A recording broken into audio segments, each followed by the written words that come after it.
જય જોહર મિત્રો, અમે નીકળી ગયા છે બોર્ડિંગ ફરવા માટે અને રસ્તામાં જ અમારું પેટ્રોલ પટી ગયું હતું. મારો દોસ્ત પેટ્રોલ પુરાવા પેટ્રોલ મૂકી ગયા હતા. નીકળી ગયા ત્યારબાદ પછી એક ગામને મૂકવા માટે ગયા.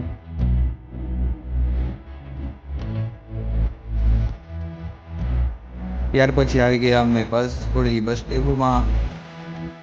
ત્યાર પછી નીકળી ગયા ગુજરાતમાં ફરવા માટે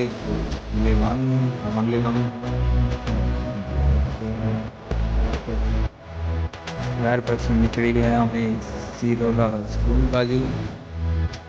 ત્યાર પછી સામાન લેવાનું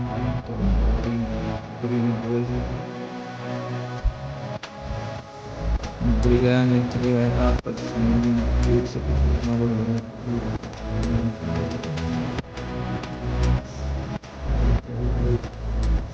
પછી ગાડીની મોડિફિકેશન કરાવીને અમે આવી ગયા ગાડીને કરવાનું તે ભાઈ જોયું કે રીતે દોશે અને બીજા કરતો હશે અને કઈ ગાડી ધોઈ લીધી એટલે મારો ભાઈ ફોનમાં આવીને બહુ જ જોરમાં ગાડી જવા દેશે આવી ગયા ઘરે.